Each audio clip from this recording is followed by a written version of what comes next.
Vamos imaginar um convite, assim, lindíssimo para um banquete.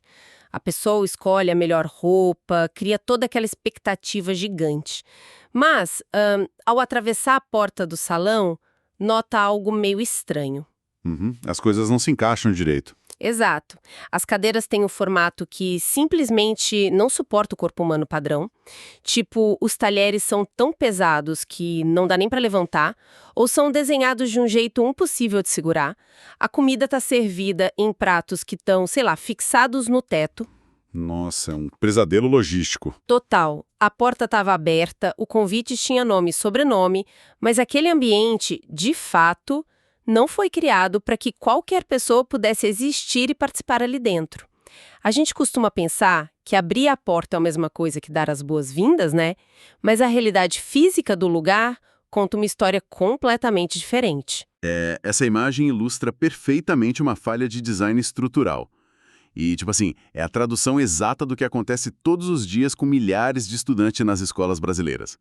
A presença física, ela foi autorizada lá no papel, a matrícula foi carimbada, mas a participação real é barrada por um ambiente que não foi desenhado para a diversidade humana. Certo, vamos desempacotar isso.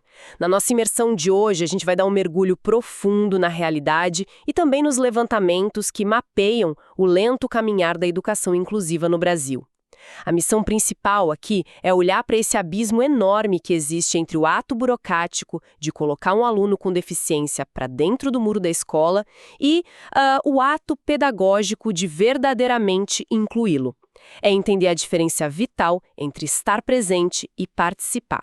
Como é que a gente começa a desenhar essa linha divisória? Bom, o ponto de partida é desfazer a ilusão de que a inclusão se resolve ali na secretaria na hora da matrícula. Historicamente, a nossa sociedade comemorou muito o aumento das matrículas de alunos com deficiência no ensino regular. Como se fosse a grande vitória final, né? Exatamente, como se fosse a linha de chegada.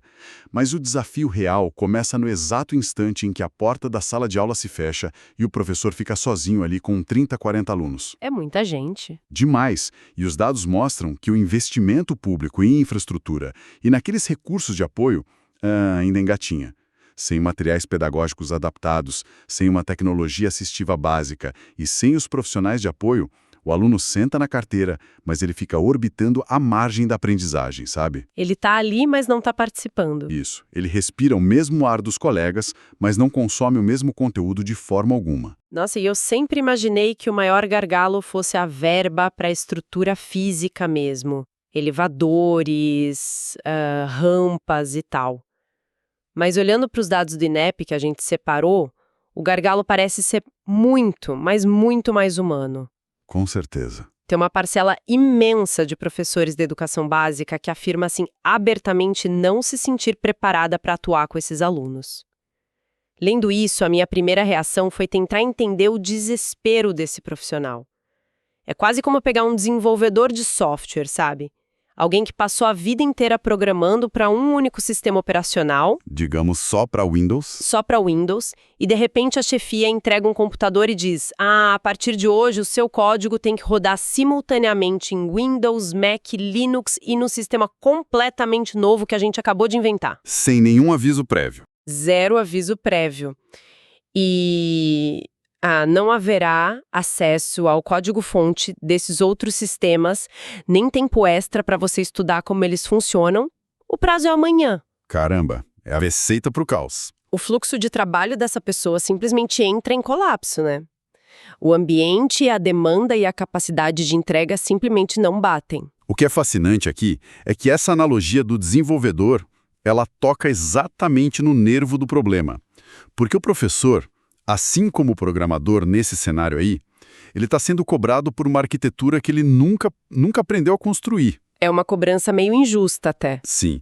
E se a gente for buscar a raiz histórica disso, a formação inicial em pedagogia e nas licenciaturas no Brasil, ela passou décadas tratando o aluno como um bloco de notas em branco. Totalmente padronizado. Total, educação especial ou, sei lá, qualquer menção à neurodiversidade costumava ser uma disciplina completamente isolada. Era aquela matéria de carga horária mínima, né? Enfiada lá no último semestre do curso. Exato, muitas vezes optativa ainda por cima.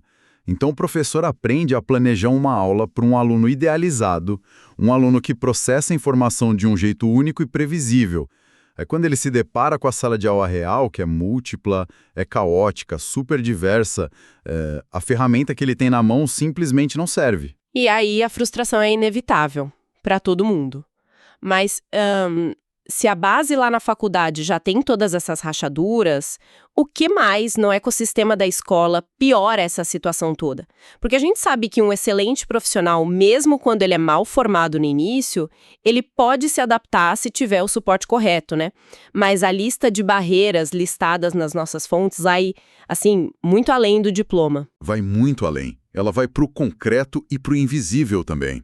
No aspecto mais visível, mais óbvio, faltam as rampas, os banheiros adaptados, mesas na altura correta para cadeirantes, piso tátil, sinalização em braille. O básico do básico. O básico. Mas existe um detalhe crucial aí sobre a mecânica da acessibilidade que a gente costuma ignorar. Construir uma rampa resolve o acesso físico, tá, beleza? Mas não resolve o acesso ao conhecimento. Como assim? Pensa bem, de que adianta o aluno cadeirante conseguir entrar na sala de aula se o método pedagógico daquela escola, exige que todos os alunos copiem furiosamente textos imensos do quadro negro? E num tempo cronometrado. Sendo que esse aluno tem uma limitação motora severa nos membros superiores. Nossa, verdade. A rampa permitiu a entrada, mas a metodologia manteve ele excluído do mesmo jeito. Perfeito. A exclusão continua ali. E isso se conecta de forma muito profunda com o que os pesquisadores chamam de barreiras atitudinais. Barreiras atitudinais.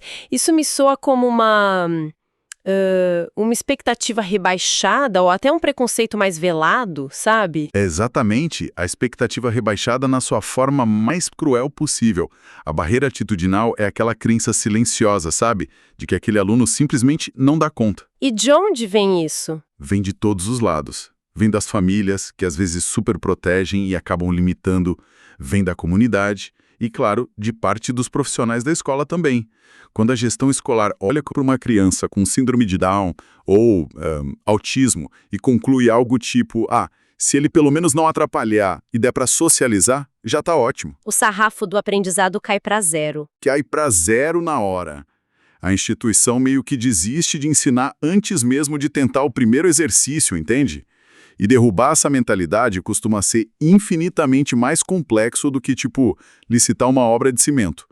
A arquitetura de um prédio fala, mas o olhar de quem ensina, ele grita. Isso é muito forte. Mas deixa eu fazer o papel do advogado do diabo aqui, me colocando no lugar de quem observa de fora da escola, lendo sobre essa resistência de algumas direções e dos próprios professores em adaptar o ensino. A conclusão mais instintiva seria apontar o dedo para a falta de empatia. Parece que as escolas simplesmente não têm vontade de abraçar a diferença, né? Por que essa leitura de é falta de coração, por que isso tá errado? Porque a falta de empatia, na esmagadora maioria das vezes, ela é um sintoma, não a doença. A resistência, ela nasce do isolamento institucional extremo em que esse professor se encontra. Vamos voltar para o fluxo de trabalho real desse educador que a gente estava falando. Tá, vamos lá. Um professor no Brasil, ele chega a dar 40 horas de aula por semana. E isso muitas vezes em 2, às vezes 3 escolas diferentes, só para conseguir fechar as contas no fim do mês. É exaustivo só de pensar. Demais. E aí ele não tem um tempo remunerado garantido ali para sentar, analisar o perfil cognitivo de um aluno autista, por exemplo, e desenhar um material de apoio visual específico para aquela criança. Ele não tem um profissional de apoio do lado dele na sala para mediar uma crise sensorial se as coisas saírem do controle de repente. Ele está completamente sozinho. Sozinho e sobrecarregado. Então, a resistência não acontece porque ele olha para a criança e não quer o bem dela. É porque a inclusão de qualidade, ela exige um planejamento técnico minucioso que o sistema atual simplesmente o impede de fazer.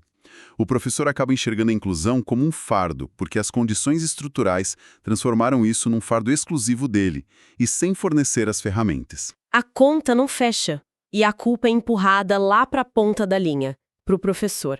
E entendendo toda essa montanha-russa de desafios diários, O profissional exausto, a falta de tempo, as metodologias super rígidas. A gente precisa olhar para a superestrutura disso tudo. O que o Estado está fazendo a respeito? Porque a análise dos marcos legais nas nossas fontes mostra um contraste que chega a ser, assim, brutal entre as leis de primeiro mundo que a gente tem no papel e a realidade do que chega no caixa da escola. Olhando apenas e exclusivamente para a legislação, o Brasil tem um arcabouço jurídico de causar inveja a muitos países desenvolvidos. Verdade. Com certeza. O grande ponto de virada foi a ratificação da Convenção da ONU sobre os Direitos das Pessoas com Deficiência. Isso foi em 2008 e entrou com status de emenda constitucional. Logo depois disso, a gente teve a Política Nacional de Educação Especial na perspectiva da educação inclusiva. Um nome bem longo, né? Longo e importante. Esse momento histórico ele traçou uma linha no chão muito clara, tipo, o lugar da criança com deficiência é na escola regular, convivendo com a diversidade e não mais escondida naquelas instituições segregadas do passado.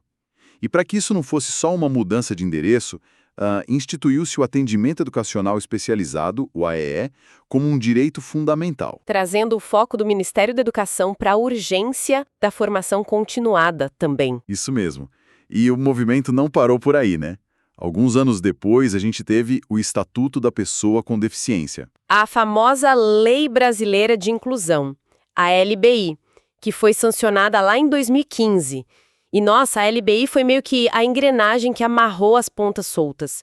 Porque a partir dali, ficou estabelecido que negar uma matrícula ou negar uma adaptação razoável para um aluno é crime.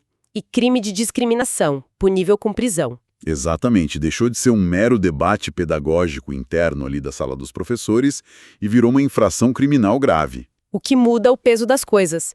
A instituição não pode mais cobrar mensalidade extra da família para bancar um mediador, por exemplo, ou usar aquela desculpa clássica de que, as vagas de inclusão já acabaram por aqui. A lei criou uma blindagem incontestável. Criou sim, mas... Aqui é onde a coisa fica realmente interessante. Porque, ao olhar para toda essa legislação impecável, a sensação que dá é de estarmos lidando com, o manual de uma gigantesca rede de franquias. Imaginemos que a matriz dessa rede cria um manual de operações, assim, espetacular. O fluxo da cozinha é perfeito, a temperatura da chapa é ideal, o atendimento é impecável. Tudo no padrão ouro. Tudo. Só que, na hora de repassar isso para os franqueados locais, que no nosso caso seriam as prefeituras e os governos estaduais, a matriz envia apenas o PDF do manual por e-mail e não repassa os equipamentos. Nossa, genial essa comparação. Ela diz, o padrão é esse aqui. Tá, mas construa a cozinha com o dinheiro que você tem no caixa da sua cidade aí. O resultado mais lógico disso é que uma prefeitura com alta arrecadação vai montar uma loja padrão ouro, enquanto um município pequenininho lá no interior tenta fritar batata numa panela velha em cima de uma fogueira. O direito é nacional, ele é universal, mas a entrega depende totalmente da economia local. É o que a gente chama da loteria do CEP. Essa descentralização excessiva do financiamento, ela gera essa assimetria que é brutal. Municípios ricos vão lá e contratam equipes gigantes de psicopedagogos, compram licenças de softwares adaptativos importados caríssimos e pagam o tempo de planejamento para os professores. Enquanto isso, do outro lado... Enquanto isso, os municípios menores, que às vezes dependem inteiramente de repasses como o Fundeb, eles mal conseguem manter a conta de luz da escola em dia, que dirá, construir uma sala de recursos multifuncionais totalmente do zero. A falha orçamentária rasga a promessa que ela escreveu ali no papel. E isso gera uma indignação natural para quem analisa, mas, lendo os especialistas que a gente trouxe nas fontes, há uma defesa muito contundente de que, mesmo com essa hipocrisia orçamentária toda, a existência da lei por si só já foi uma revolução imensa. Como é que um papel que o governo muitas vezes nem consegue pagar para executar faz tanta diferença lá na base? Isso levanta uma questão importante. O texto da lei gera uma força que muda o comportamento da sociedade inteira. É a pressão institucional. Antes desses marcos legais, adaptar uma prova ou garantir a presença de um aluno cego no passeio da escola Era visto quase como um ato de caridade da gestão, sabe? Era um favor. E a LBI inverte essa chave completamente. Inverte total. Quando a inclusão passa a ser um direito inalienável, a família ganha um poder de fogo absurdo. Ela passa a ter o Ministério Público do lado dela. A escola não tem mais a opção de simplesmente dizer, olha, nós não podemos receber o seu filho aqui. A resposta obrigatória vira tipo, nós precisamos descobrir urgentemente como receber o seu filho. Exato. Essa mudança na narrativa empareda as secretarias de educação. A lei puxa a sociedade para frente na marra, forçando o sistema inteiro a correr atrás do prejuízo. E já que a gente está falando sobre essa engrenagem que, por força da lei, teve que começar a girar, para onde a gente olha em busca do que já está funcionando? Porque a gente focou muito nos bloqueios, nos problemas e na teoria. Mas os levantamentos mostram que existe todo um ecossistema acontecendo em vários lugares e que entrega resultados reais. Qual é o coração dessa inclusão que funciona de verdade? A grande política pública que efetivamente transforma a realidade do aluno, claro, quando ela é bem implementada, é o AEE, o Atendimento Educacional Especializado, junto com as salas de recursos multifuncionais. Certo. Mas é essencial a gente entender a mecânica disso aqui, porque o AE não é uma simples aula de reforço escolar no contraturno. Não é colocar um professor de tarde para explicar novamente a mesmíssima matéria de geografia que o aluno não entendeu de manhã. Tá, e como isso se diferencia do reforço tradicional na prática do dia a dia? É uma mudança total de objetivo. O aluno matriculado no ensino regular, ele assiste às aulas normais com a turma dele em um turno. E é ali que ocorre a socialização e o convívio com a diversidade toda. Aí no contraturno, ele vai para a sala de recursos. E lá, o profissional especializado no AEE, ele não vai ensinar geografia. Ele vai ensinar ferramentas e estratégias para que aquele aluno aprenda como aprender, sabe? Entendi, é sobre autonomia. Exato. O foco é derrubar as barreiras que ele enfrenta no ensino regular. Tipo assim, se a criança tem baixa visão, o AEE vai focar no treinamento do sistema Braille, ou no domínio daqueles leitores de tela em áudio. Se a criança tem transtorno do espectro autista e apresenta dificuldades de organização, de funções executivas, o AEE vai trabalhar a construção de rotinas visuais e autorregulação. O objetivo, então, não é o currículo em si, mas as ferramentas para acessar ele. Perfeito. O AE constrói o barco e o remo para que o aluno consiga navegar naquele mar agitado da sala de aula comum. Isso é fascinante. É o desenvolvimento de competências para acessar o mundo, não a decoreba chata da lousa. E eu imagino que a tecnologia tenha um peso colossal nisso tudo, né?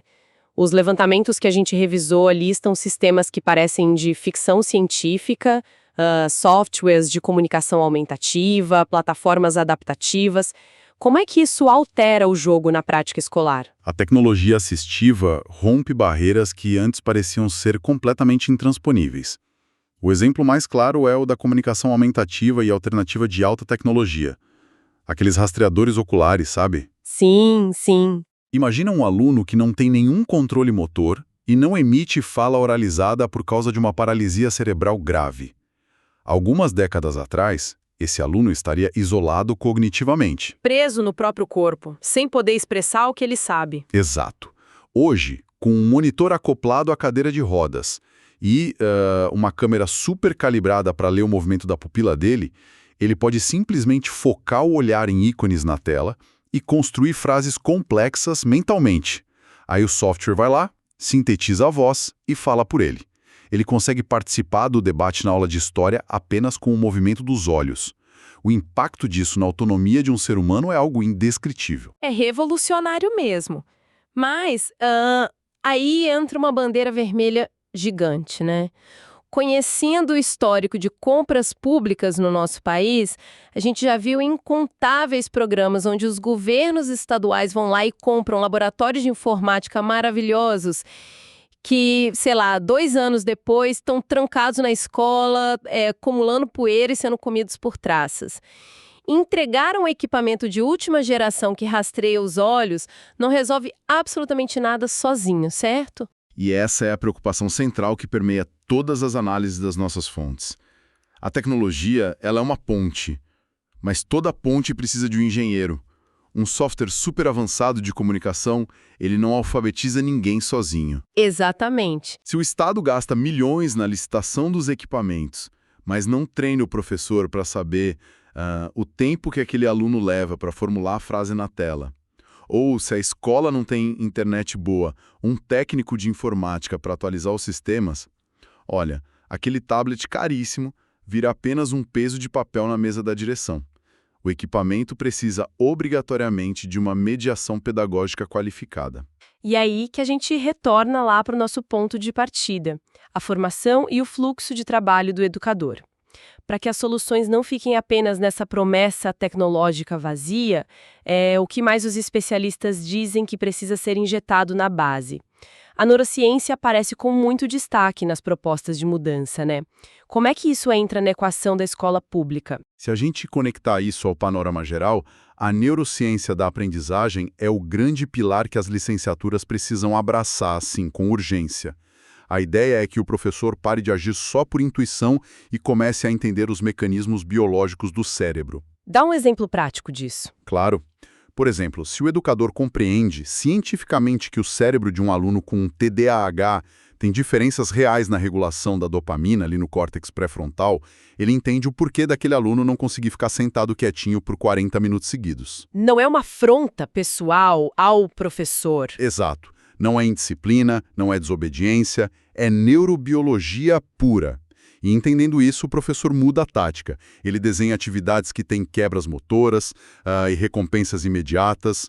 O comportamento atípico deixa de ser visto como um defeito moral do aluno e passa a ser encarado pelo professor como um desafio lógico de design de ensino. O que tira muito peso do atrito diário na sala de aula, né? Tira o conflito emocional e traz técnica para o processo. E além dessa formação conectada à neurociência, as nossas fontes batem em 3 outras teclas que são emergenciais. Quais são? A primeira, que a gente já discutiu exaustivamente aqui, é o tempo remunerado para planejamento. Não dá, repito, não dá para fazer inclusão de improviso no corredor entre uma aula e outra. A segunda é a implantação de sistemas de monitoramento estaduais focados em indicadores de qualidade de verdade. Parar de olhar só para a quantidade. Isso.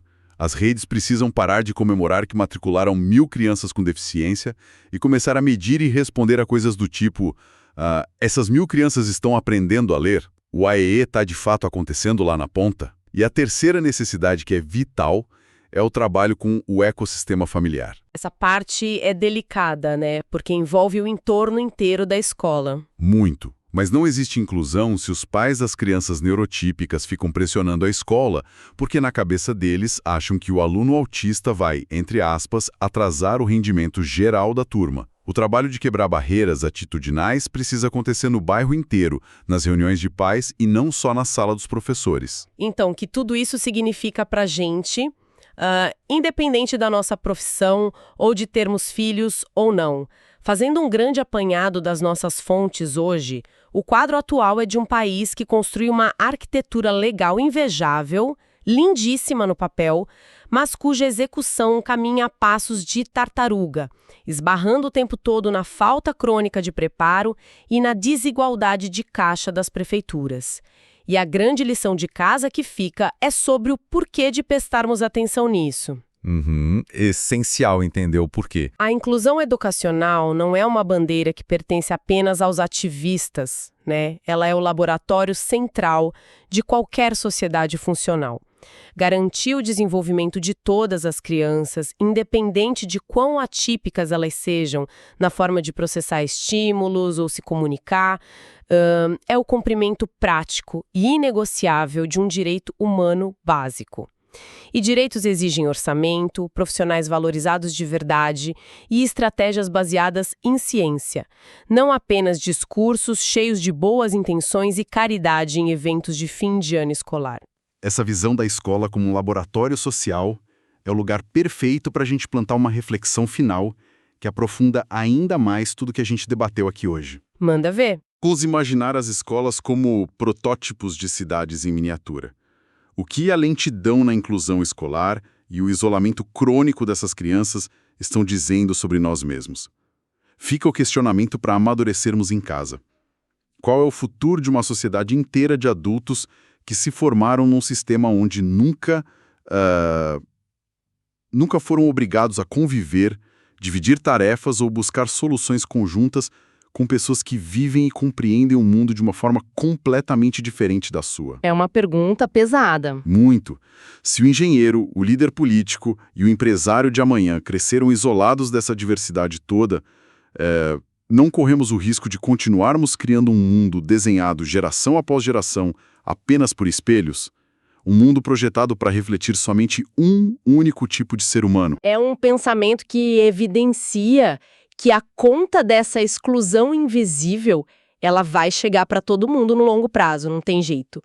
O ambiente escolar molda totalmente o desenho das nossas cidades futuras. Nosso tempo para essa análise chegou ao fim, mas a reflexão sobre as barreiras nos ambientes que a gente ocupa deve continuar sendo feita por quem acompanhou a gente até aqui. Fica o convite para questionar sempre o que parece estabelecido e cobrar políticas reais de quem está no comando. Um grande abraço a todos que mergulharam nesse debate profundo com a gente e nos vemos na próxima exploração das fontes.